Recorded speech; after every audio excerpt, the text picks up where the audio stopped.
millonario llamado Eduardo. Vivía en una mansión que una vez había sido el hogar más feliz del mundo, pero ahora se había convertido en un palacio de silencio y dolor. Las risas que antes llenaban cada rincón habían desaparecido hace 6 meses, cuando el accidente que le arrebató a su esposa, Isabela, también se llevó las voces de sus hijas gemelas, Sofía y Valentina. Estas pequeñas de 8 años, que antes corrían por los pasillos cantando y jugando, ahora caminaban como fantasmas, perdidas en un mundo interior donde las palabras ya no existían. Eduardo había intentado todo lo que su dinero podía comprar: los mejores psicólogos infantiles, terapeutas especializados en trauma, médicos reconocidos mundialmente, pero nada parecía romper el muro de silencio que sus hijas habían construido alrededor de sus corazones heridos. La mansión, con sus jardines perfectamente cuidados y sus habitaciones llenas de lujo, se sentía vacía y fría. Eduardo pasaba las noches despierto, caminando por los pasillos donde aún podía escuchar los ecos de la risa de Isabela, recordando cómo ella solía leerles cuentos a las niñas antes de dormir, cómo las 3 se acurrucaban en la gran cama para ver películas los domingos por la mañana. Ahora, Sofía y Valentina se sentaban en sus respectivas habitaciones mirando por las ventanas con ojos que parecían haber perdido toda esperanza, aferradas a fotografías de su madre como si fueran su último vínculo con la felicidad que una vez conocieron. Los empleados de la casa caminaban de puntillas, susurrando entre ellos, todos conscientes de que algo fundamental se había roto en aquella familia que antes irradiaba amor y alegría por cada esquina.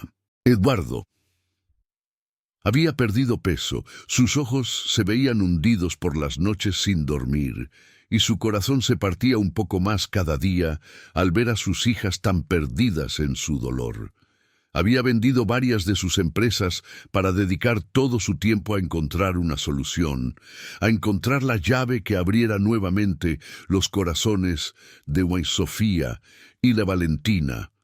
Los médicos le decían que el trauma era profundo, que las niñas habían presenciado el accidente, que habían visto cómo su madre luchaba por la vida en sus últimos momentos y que sus mentes infantiles simplemente habían decidido que el silencio era más seguro que enfrentar la realidad de su pérdida. En medio de esta desesperación llegó Julia, una mujer sencilla de 35 años que había respondido al anuncio para un puesto de empleada doméstica. No tenía títulos universitarios ni experiencia con niños traumatizados, pero tenía algo que todos los especialistas carecían: un corazón que había conocido el dolor y había aprendido a sanarlo. Julia había perdido a su propia madre cuando era pequeña y entendía el lenguaje silencioso del sufrimiento. Cuando Eduardo la entrevistó, algo en sus ojos tranquilos le dijo que tal vez, solo tal vez, ella podría ser diferente. El primer día de Julia en la mansión fue como cualquier otro.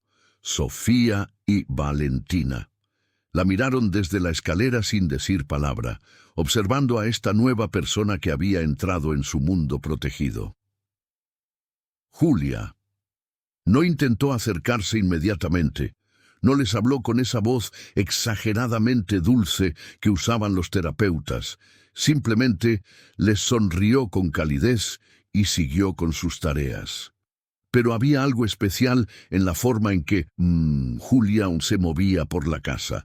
Cantaba suavemente mientras limpiaba, tarareaba melodías mientras preparaba el almuerzo y parecía llenar los espacios vacíos con una energía cálida y reconfortante que hacía tiempo no se sentía en aquellas habitaciones. Durante las primeras semanas, Julia desarrolló una rutina que incluía pequeños gestos dirigidos hacia las niñas sin presionarlas. Dejaba pequeños dibujos coloridos en sus mesitas de noche, preparaba sus desayunos favoritos sin hacer comentarios al respecto, y siempre les dedicaba una sonrisa cuando las veía, sin esperar nada a cambio. Sofía y Valentina comenzaron a observarla más atentamente, intrigadas por esta mujer que no las trataba como pacientes que necesitaban ser curadas, sino como personas que merecían ser amadas tal como eran. Eduardo Stills notó los pequeños cambios antes que nadie. Sofía había comenzado a jugar con su comida de una manera más animada. Valentina se había sentado voluntariamente cerca de Julia, mientras ella doblaba la ropa, y ambas parecían menos tensas, como si la presencia de Julia hubiera suavizado los bordes afilados de su dolor. Una tarde, mientras Julia preparaba galletas en la cocina, Valentina se acercó tímidamente y simplemente se quedó allí, observando. Julia no hizo preguntas, no intentó forzar una conversación. Simplemente le dio una cucharita para que la ayudara a mezclar la masa, y por primera vez en meses, una pequeña sonrisa asomó en el rostro de la niña. Los días pasaron y los pequeños momentos de conexión se multiplicaron. Sofía comenzó a seguir a Julia por la casa, siempre manteniendo una distancia segura pero claramente interesada en lo que hacía. Julia le hablaba sobre cosas simples: cómo hacer que las flores duraran más tiempo, por qué el cielo cambiaba de color al atardecer, historias sobre pájaros que visitaban el jardín. No esperaba respuestas, simplemente compartía sus pensamientos como si estuviera hablando con una vieja amiga. Eduardo observaba desde la distancia, sintiendo por primera vez en meses una chispa de esperanza encenderse en su corazón. El momento decisivo llegó una tarde lluviosa cuando Valentina se lastimó la rodilla mientras jugaba en el jardín. En lugar de correr hacia Eduardo, como solía hacer antes del accidente, corrió directamente hacia Julia, quien la abrazó con ternura y le susurró palabras de consuelo mientras limpiaba su herida. Fue entonces cuando Valentina pronunció sus primeras palabras en 6 meses. «Julia, ¿me vas a dejar también?»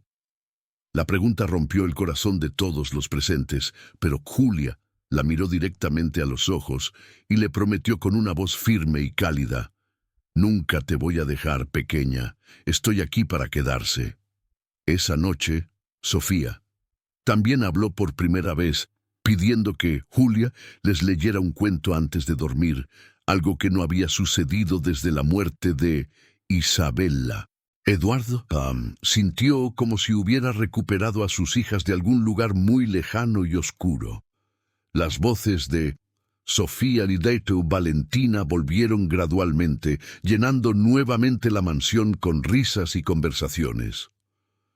Julia se había convertido en mucho más que una empleada. Era el ángel que había devuelto la vida a su familia rota.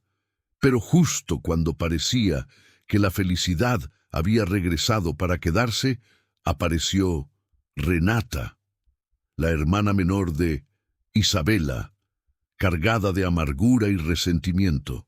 Renata había vivido siempre bajo la sombra de su hermana mayor, quien había encontrado el amor verdadero con el maestro Eduardo, y había construido la familia perfecta que ella siempre había envidiado secretamente.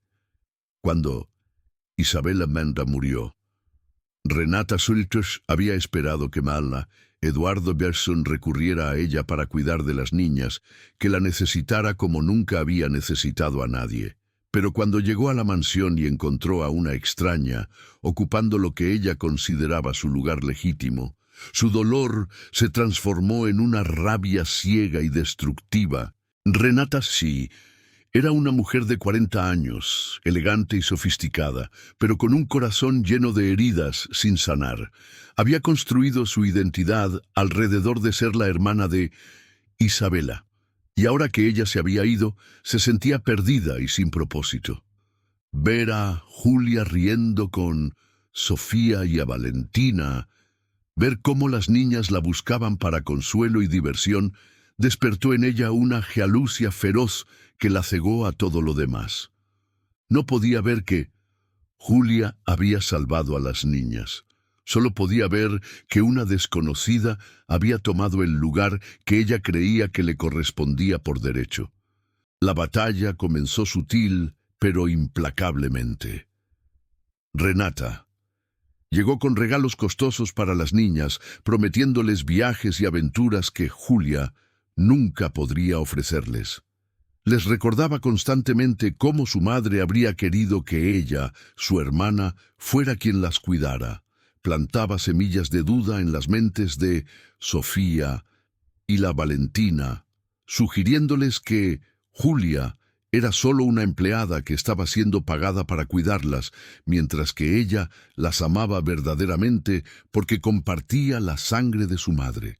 Eduardo se encontró atrapado en medio de un conflicto emocional devastador. Por un lado, sabía que Julia había logrado el milagro que todos los especialistas habían considerado imposible. Había devuelto las voces y las sonrisas a sus hijas. Por otro lado, Renata sí era la hermana de Isabella, la última conexión viva con el amor de su vida, y una parte de él sentía que tal vez ella tenía razón, que las niñas necesitaban a alguien de su propia familia, no a una empleada que, por más maravillosa que fuera, seguía siendo una extraña. Las niñas comenzaron a sentirse confundidas y divididas. Sofía y Valentina amaban a Julia con todo su corazón, pero las palabras de Renata habían plantado una semilla de inseguridad. Era verdad que Julia solo las cuidaba porque le pagaban. ¿Las dejaría si encontraba un trabajo mejor? Su tía, Renata, que compartía los ojos verdes de su madre y su forma de reír, no sería una mejor opción para cuidarlas. El silencio amenazó con regresar a sus vidas, pero esta vez no era el silencio del trauma, sino el de la confusión y el miedo de tomar la decisión equivocada. Julia sintió cómo el ambiente en la casa comenzaba a cambiar. Las miradas de Eduardo Searle se volvieron distantes. Las niñas parecían menos seguras en su presencia, y Renata la trataba con una cortesía fría que apenas disimulaba su desprecio. Julia sabía que su presencia estaba causando un conflicto en la familia, y una parte de ella consideró renunciar para evitar más dolor. Pero cuando veía los ojos de Sofía y Valentina, cuando recordaba cómo había sido encontrarlas sumidas en su silencio y cómo habían florecido bajo su cuidado, sabía que no podía abandonarlas sin luchar. La tensión alcanzó su punto máximo una noche cuando Renata confrontó directamente a Julia en la cocina, acusándola de manipular a las niñas para mantener su trabajo.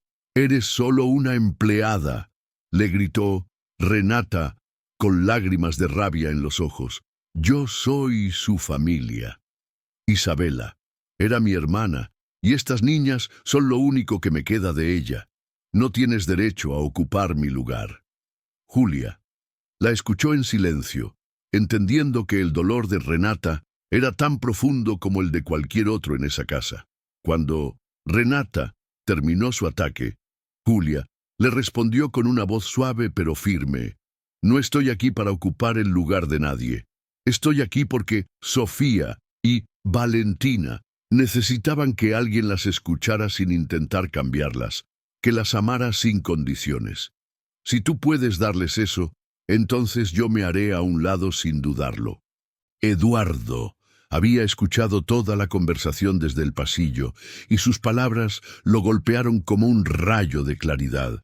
Se dio cuenta de que había estado viendo la situación desde su propio dolor y necesidad, pero no había considerado realmente qué era lo mejor para Sofía y Valentina.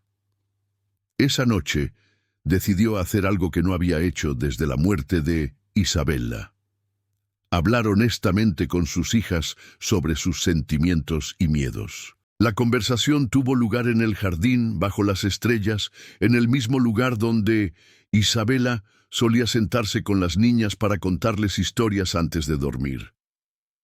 Eduardo les preguntó directamente a Sofía y Valentina qué querían, quién las hacía sentir más seguras y amadas. La respuesta llegó sin dudas.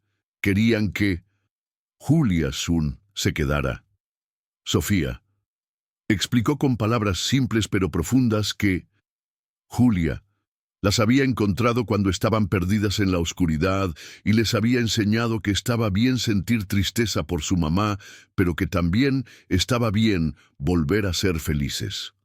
Valentina añadió que Julia nunca había tratado de reemplazar a su madre, sino que les había ayudado a recordar el amor que Isabela les había dejado en sus corazones. Eduardo Sis comprendió entonces que el amor no tiene límites ni fronteras, que una familia no se define solo por la sangre, sino por las personas que eligen amarse y cuidarse mutuamente a través de las tormentas de la vida. Julia no había intentado reemplazar a mi Isabela o competir con Renata.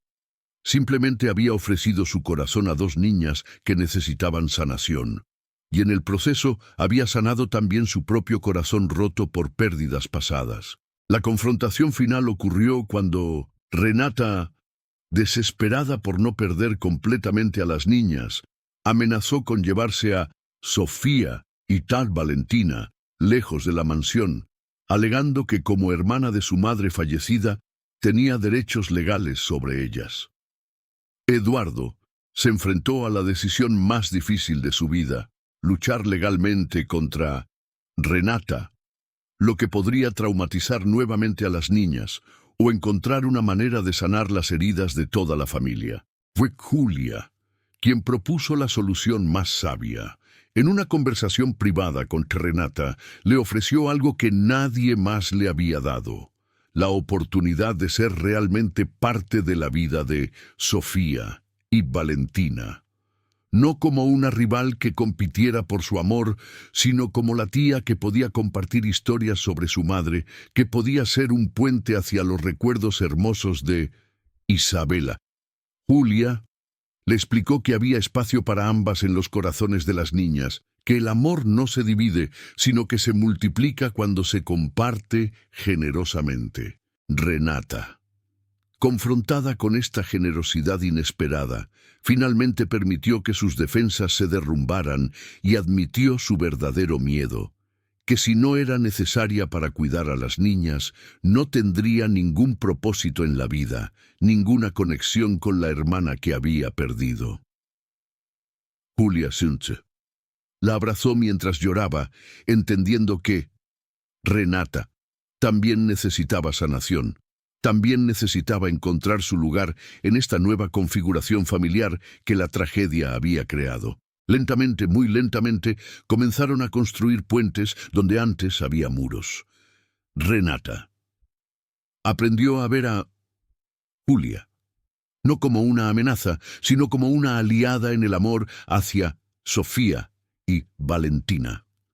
Comenzó a visitar regularmente, trayendo historias sobre Isabela que hacían reír a las niñas y ayudándolas a procesar su pérdida de manera saludable. Julia la incluyó en las rutinas diarias, pidió su consejo sobre las niñas y gradualmente Renata encontró un nuevo propósito, no como la madre sustituta que había imaginado ser, sino como la tía amorosa que podía ofrecer perspectivas y experiencias únicas. Eduardo Sitalone observaba con asombro cómo su hogar se transformaba nuevamente, pero esta vez en algo aún más hermoso que antes. No era la recreación de la familia que había perdido, sino la creación de una nueva familia expandida, donde cada persona tenía un lugar valuable y único. Sofía y Valentina florecieron bajo este nuevo arreglo, sintiendo el amor de múltiples direcciones, pero sin confusión sobre quién era quién en sus vidas. Meses después, La mansión volvió a llenarse de risas, pero ahora eran risas más ricas y complejas, nacidas no de la inocencia que precede al dolor, sino de la sabiduría que viene después de haber navegado a través de él y haber emergido más fuertes. Julia se había convertido oficialmente en parte de la familia, no solo como empleada, sino como la mujer que Eduardo había aprendido a amar nuevamente, esta vez de una manera más madura y profunda. Su amor por Isabela nunca desapareció, pero encontró espacio para un nuevo amor que complementara en lugar de reemplazar los sentimientos del pasado. Renata encontró su propia paz al convertirse en la guardiana de las memorias familiares, la persona que se aseguraba de que Sofía y Valentina conocieran todas las historias hermosas sobre su madre, que entendieran de dónde venían y qué legado de amor llevaban en sus corazones. Ya no competía con Julia. En su lugar, trabajaban juntas para crear un ambiente donde las niñas pudieran crecer sabiendo que estaban rodeadas de personas que las amaban incondicionalmente. Sofía, Pumitum, Valentina, ahora de 9 años, habían aprendido que el amor viene en muchas formas diferentes y que es posible honrar la memoria de alguien que se ha ido mientras se permite que nuevas personas entren en sus corazones. Habían descubierto que la sanación no significa olvidar el dolor, sino aprender a llevarlo de una manera que no impida el crecimiento y la alegría. Sus voces, una vez perdidas en el silencio del trauma, ahora llenaban la casa con canciones, risas, discusiones animadas sobre libros que leían juntas y planes para el futuro que incluían a todas las personas que habían elegido formar parte de su familia extendida. En las noches tranquilas, cuando toda la familia se reunía en el jardín para observar las estrellas como solía hacer Isabela, había un sentimiento de completitud que no se basaba en la ausencia de dolor, sino en la presencia de amor suficiente para sostener y transformar ese dolor en sabiduría, compasión y una capacidad más profunda de amar. Eduardo sabía que Isabela habría aprobado esta nueva configuración familiar, habría amado a Julia por el milagro que había obrado en sus hijas y habría abrazado a Renata Bill por encontrar su camino de vuelta al amor después de haberse perdido en la amargura. La mansión que una vez fue un palacio de silencio se había convertido en un hogar donde las conversaciones fluían libremente, donde las emociones se expresaban sin miedo, donde el pasado se honraba sin permitir que eclipsara el presente, y donde el futuro se construía sobre bases sólidas de amor, comprensión y perdón mutuo. Julia había llegado como una simple empleada, pero se había convertido en el catalizador que había permitido que una familia rota encontrara una nueva manera de estar completa, más fuerte y más sabia que antes, capaz de amar más profundamente, porque había aprendido que el amor verdadero siempre encuentra la manera de sanar lo que parecía imposible de reparar.